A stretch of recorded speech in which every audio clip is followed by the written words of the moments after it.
Episode dimulai ketika Aryan masuk ke dalam rumahnya. Dia terlihat begitu marah ketika mengetahui orang asing berada dalam rumahnya. Wajar saja karena beberapa hari lalu dia mengatakan dia merasa diikuti oleh seseorang. Tanpa basa-basi dia langsung mencengkram kerah baju pria itu dan hampir memukulnya, namun Jyoti menghentikan Aryan dengan mengatakan bahwa pria itu sebenarnya adalah mantan suami Jyoti. Dia segera melepaskan kerah baju pria itu dan meminta maaf. Adegan beralih ke Madhav yang datang ke rumah Rathore. Ketika dia masuk dia tidak melihat satu orang pun di sana. Akhirnya dia memutuskan untuk langsung masuk, kembali ke Jyoti, Aryan, dan mantan suami Jyoti. Dia mengatakan Aryan sebenarnya Harry. Dia datang untuk meminta maaf. Aku sedikit emosional karena itulah aku memintanya untuk pulang. Maafkan aku Aryan, ini rumahmu, harusnya aku bertanya dulu kepadamu, ucap Jyoti. Aku minta maaf, aku di sini untuk bertemu dengan Jyoti. Aku tidak tahu jika kedatanganku membuat masalah, ucap Harry, mantan suami Jyoti. Itu tidak benar. Istriku, dia ketakutan. Dia berpikir ada seseorang yang selalu mengikutinya selama ini. Mungkin dia tidak tahu kamu dengan baik. Tidak apa-apa. Dengar, apakah kau tidak sengaja masuk ke dalam kamarku? Tanya Aryan. Itu tidak mungkin Aryan. Sejak saat dia datang dia selalu bersamaku. Tapi aku melihat Jyoti. Dia menggantungkan kata-katanya. Apa yang kau lihat? Tanya Aryan. Sebenarnya aku melihat Madhav berjalan masuk ke dalam kamarmu dan Imli. Mungkin dia belum sempat. Jyoti melanjutkan perkataannya. Aryan, dia pergi dari sana dengan keadaan marah. Jyoti, dia menamparkan pipi Harry keras. Aku seharusnya tidak menjawab teleponmu, ucap Harry. Pikirannya kembali terngiang ketika Jyoti menelponnya dan meminta bantuannya untuk membunuh Imli. Jika dia tidak mau maka Jyoti, dia mengancam Harry sesuatu yang buruk seperti yang sudah terjadi di masa lalu akan kembali terulang. Aku memintamu untuk melakukan satu pekerjaan mantan suamiku, seharusnya setelah itu kamu pergi. Sekarang lihat Aryan bahkan mengenalmu, ucap Jyoti, dan kau membuatku melakukan kekerasan. Kau tahu aku sangat benci kekerasan. Kenapa kamu tidak memberitahu Aryan? Tanya Harry. Jangan menentangku. Lakukan apapun yang aku katakan. Bunuh Imli, ucap Jyoti. Adegan beralih ke Madhav dan Imli. Dia mengatakan bahwa dia sangat takut tapi Aryan selalu datang tepat waktu. Tapi belum sempat Imli melanjutkan perkataannya Aryan, dia masuk ke dalam kamar dan langsung memegang kerah baju Madhav. Berani sekali kau masuk ke dalam rumahku. Aryan hendak meninju Madhav namun Imli dia menghentikan Aryan. Aku tidak akan membiarkanmu. Ketika Aryan akan meninju Madhav, Imli dia merengkuh tubuh Aryan dengan kuat. Aryan, cukup. Aku memanggilnya ke sini, ucap Imli. Dia tersesat di rumahmu dan aku memintanya datang ke kamar. Dia tidak berniat menakutiku, tambah Imli. Hentikan Imli, kamu tidak akan bisa menghentikanku sekarang. Kamu tidak bisa melihat kebenaran dari sudut pandangku, ucap Aryan. Apa yang kamu lihat dan apa yang tidak aku lihat?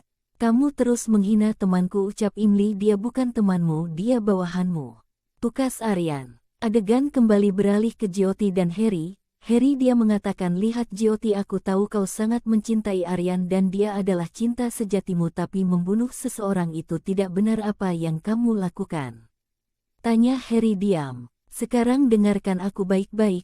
Aku suka pot ini tapi aku tidak suka bunganya. Jyoti, dia memetik bunga itu dan membuangnya. Aku tidak suka mereka, karena itulah aku ingin membuangnya, namun setelah beberapa saat bunga itu akan tumbuh kembali, bukan? Jika aku ingin memisahkan pot dan bunganya maka yang harus aku lakukan adalah memotong akarnya, bukan? Jyoti, dia berusaha mencabut bunga itu dari pot. Ketika tidak berhasil dia meminta bantuan Harry dan berhasil memisahkan pot dan bunganya. Lihat Harry, aku berusaha keras untuk menciptakan perbedaan di antara mereka, tapi mereka sama sekali tidak saling mencurigai. Oleh karena itu aku akan mengakhiri masalah ini selamanya, ucap Jyoti. Jika kamu ingin menyingkirkanku maka aku akan membantumu. Aku siap melakukan apapun untuk menyingkirkanmu, Jyoti, ucap Harry.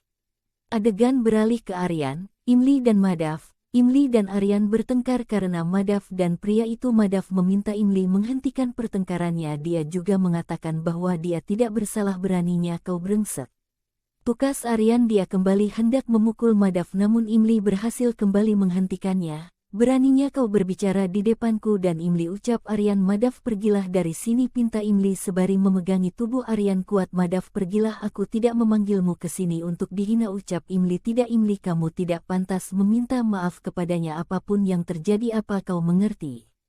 Ucap Aryan. Madaf, apa kau tidak mendengarku? Cepat pergi, pinta Imli. Madaf, dia sedih lalu dia pergi dari sana. Aryan, dia sangat marah. Dia hendak memukul meja namun Imli segera menangkap tangannya. Aryan, jika kamu mencoba menyakiti dirimu sendiri, ucap Imli, lalu apa yang akan kau lakukan? Tanya Aryan. Aku akan menangis, jawab Imli. Air mata Imli tiba-tiba saja menetes di tangan Aryan dan hal itu membuat Aryan menahan semua rasa marahnya. Dia tidak bisa marah saat ini, dia tidak bisa melihat air mata Imli. Aku mengenalmu. Aku tahu bahwa kau tidak akan cemburu pada temanku tanpa alasan. Apa yang terjadi padamu? Kenapa kau tiba-tiba menuduh Madaf sebagai penjahat? Tanya Imli. Karena dia orang jahat, niatnya salah, jawab Aryan. Apa? Jadi itulah alasannya mengapa perilakumu berubah. Tapi Aryan, kamu tahu Madaf sejak lama, kamu tahu orang seperti apa dia, bagaimana dia tiba-tiba menjadi buruk di matamu.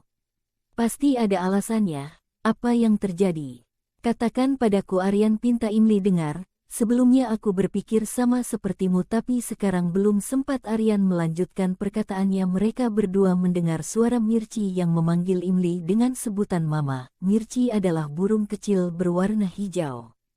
Mirci panggil Imli lalu dia pergi untuk mencari Mirci. Imli, jangan berlari, hati-hati, ucap Aryan. Dia mengekor di belakang Imli. Di sisi lain Jyoti tengah meremas sesuatu dan muncul darah dari tangannya. Lalu Jyoti dia menjatuhkan benda itu ke lantai. Mirci, datanglah kepada ibu. Lihatlah ibu di sini.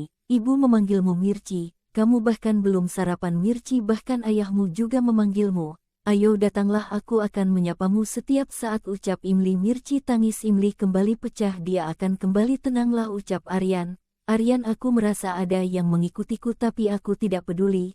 Lalu tiba-tiba Mirci berteriak, jika tidak ada Mirci mungkin aku belum sempat. Imli mengatakan semua perkataannya. Aryan menyelanya, tidak akan terjadi sesuatu kepadamu, ucap Aryan. Imli dia mulai kembali menyalahkan dirinya karena kehilangan Mirci dan juga bayinya. Aryan dia berusaha menenangkan Imli. Aryan mendekapnya ke dalam pelukan. Aryan mengatakan bahwa Imli tidak bersalah dengan tidak mengurung Mirci. Kamu memberikan dia kebebasan, cepat lambat ini pasti akan terjadi. Seekor burung harus meninggalkan sarangnya agar dia bisa terbang ke depan. Selain itu dia akan pergi meninggalkan orang tuanya. Dia memiliki kebiasaan terbang dan dia akan tumbuh menjadi sangat kuat seperti dirimu. Jelas Aryan, berapa kali aku harus terpisah dengan orang-orang yang aku sayang. Aku tidak ingin kehilangan lagi. Sekarang aku merasa jika seseorang pergi lagi dariku maka aku akan kehilangan nyawaku juga, ucap Imli sebari menangis. Aryan kembali mendekap Imli. Aku tada di sini, ucap Aryan sebari masih mendekap Imli. Ketika mereka tengah berpelukan ponsel Aryan berdering. Imli mengatakan, ponselmu berdering Pak, ucap Imli. Aryan mengatakan nanti saja dia mengangkatnya. Dia melanjutkan dekapannya. Tapi bagaimana jika itu penting? Aku janji aku tidak akan menangis, ucap Imli. Aryan tersenyum. Dia menjawab ponselnya dan dia mengatakan bahwa Imli akan meliput sebuah acara. Imli terkejut. Dia menatap Aryan dan Aryan dia mengatakan, permisi Nona Imli, apakah kamu akan terus bersikap seperti ini kepada bosmu? Tanya Aryan yang membuat Imli bingung akan perubahan sikapnya yang sangat singkat. Kamu mengubah karaktermu dengan sangat cepat, ucap Imli. Ya karena aku bosmu, ucap Aryan. Lalu Aryan dia juga meminta Imli membuat laporan liputan acara itu dan mengirimkannya pada pukul 12 tepat. Imli sempat menolak, dia tidak bisa, tapi keputusan Aryan tidak bisa diganggu-gugat. Adegan beralih ketika Aryan tengah menggunakan laptopnya di kamar. Imli dia datang, aku sudah menyimpan air dan biji-bijian di depan, siapa tahu Mirci tiba-tiba datang dan merindukanku seperti aku merindukannya, ucap Imli. Aryan menoleh ke arah Imli dan aku harus menyiapkan liputan besok, ucap Imli. Dia mendekat ke arah Aryan. Ngomong-ngomong ini sudah jam 10 malam, bisik Imli. Ya lalu? Tanya Aryan. Lalu aku akan tidur, ucap Imli. Dia segera membaringkan tubuhnya dan membelakangi Aryan. Aryan tersenyum lalu perlahan mendekat ke arah Imli dan mencium pipinya. Selamat malam, ucap Aryan. Selamat malam, balas Imli. Setelah Imli tertidur Aryan dia mengatakan dalam hatinya, maaf Imli, aku menyembunyikan sesuatu darimu untuk pertama kalinya, tapi bagaimana aku bisa memberitahumu mengenai laporan ini? Kamu bahkan tidak tahu bahwa kamu tidak mendapatkan keadilan. Kita tidak mendapat keadilan. Aku menghentikan diriku untuk melihat kebenaran agar kamu tidak terluka. Kau mengubahku Imli. Sebelumnya aku paling menghargai diriku sendiri, tapi sekarang hanya kamu yang paling penting dan segalanya bagiku, ucap Aryan. Sekian sinopsis Imli kali ini. Maaf jika banyak typo dalam penulisan sehingga membuat kata-kata juga menjadi kurang jelas. Terima kasih sudah menonton video ini. Jangan lupa subscribe channel ini karena satu subscribe dari kalian sangat berarti buat channel ini. Terima kasih dan sampai jumpa di video berikutnya Sobat Boli.